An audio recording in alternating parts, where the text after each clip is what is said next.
Hi guys, welcome back to another video. Today we're going to be talking about my trolling setup for the boat.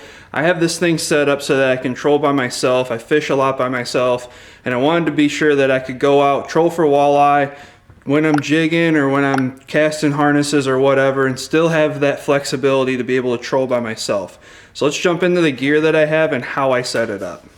Alright, so the big thing for this year is I've added these rod trees. I picked these up from my buddy, and they match my boat perfectly. One sits over here, it's on the ground right now, but I control 6 rods very comfortably with these rod holders, and they set up real nice. The angle of them is really good, and they make it really easy for me to do this by myself. So I use these Church's walleye boards. I bought them without the clip on the back, but I added it so that you can trip the board using the little tie method up front, which I'll show in a little bit. And these boards have been great. I have no issues with them. I don't mind not having the tattle flags on them. You can generally tell when you have a bite with these pretty easy. I have 2 of these Wild Series rods, and then I have a couple other longer rods, but these ones are my favorite. They're 7.6 medium. They were cheap. They were like 50 bucks a piece when I bought them. They're telescoping, which is nice to be able to fit in the rod box real easy. I calibrated them so they're dead on, and they're just a really nice rod to keep in the boat. On the rod I have these swivel clips, and that makes it really easy to put bandits, reef runners, whatever you're going to use on here and not have to tie each time that you're putting different baits on. And then I've got this really nice bag in the back here. It keeps my tackle. This is for all my walleye stuff, my planer boards, and here's some more bandits sitting over here. But this keeps everything nice and compact, and I can keep it in the back of the boat for easy access. So I'll walk you guys through how I set my boards out by myself. I have a few clips of me out fishing, catching walleye, actually using this method. So I'll throw those in as I'm explaining what I'm doing. Now the biggest part of this whole thing is that when I'm running, I'm gonna have my trolling motor down and I'm gonna be on autopilot going forward, and then I don't have to mess with trying to control the boat. That's what makes this entire thing possible to be able to troll by myself. So then what I'm gonna do is take my clip off of the eyelet here, grab a bandit out of the box. We'll just grab the first one here. And then that's gonna go on just like this and clip.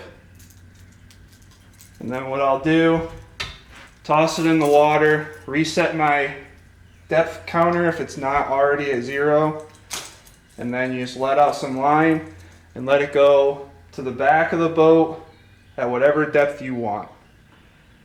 So then what I'm going to do is I'm going to lean the rod up like this. Since I'm by myself, I have to have this perched somewhere, and it's too far if you put it in the rod holder. So I set it up like this. Take your line and you're going to twist it, and then you're going to take your planer board and you're going to clip right on the line that you just twisted. So then it's going to look, it looks like that.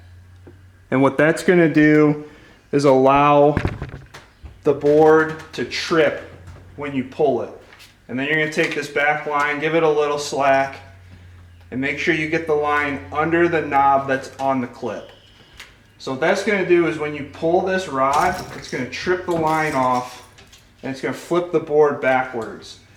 And if you've got a fish on, it's going to swing the board and the fish to the middle of the boat, and it makes it easier to reel in the fish, and then you're not going over your lines that you have set out.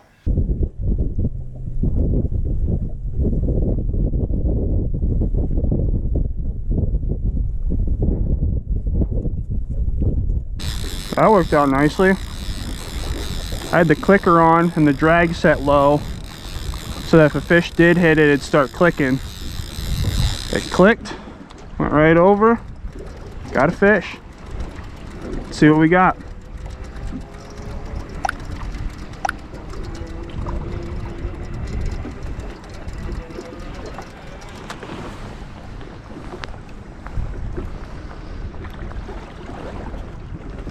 It's a good one.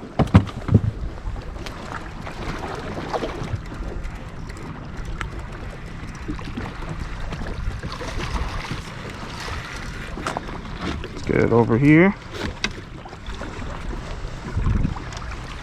That is a really good fish.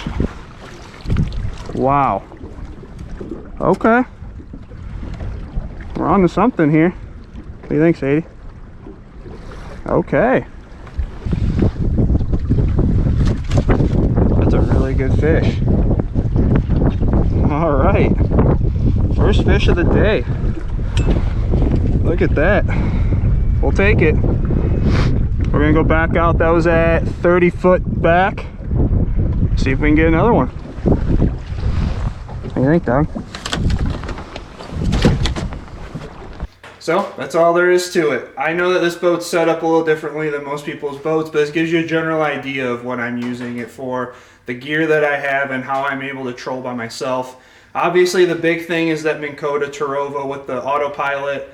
Any trolling motor with autopilot is going to be a lifesaver in trying to do this, because it just makes it one less thing that you have to control while you're putting this stuff out. I can set that on autopilot, and I can start messing around back here and know that my lines aren't going to get tangled up on either side of the boat, and that I really don't need a second person to be helping me, and I can put this stuff out and set my lines and then just hang out until I see a fish start pulling that board back. It's real easy to trip them when you set it up this way, when you're spinning the line and twisting it on there so you can clip it, and then having that back clip so that your board doesn't slide down to the bait is a major key to this as well, because you need to make sure that nothing's going to affect the fish that's on the bait.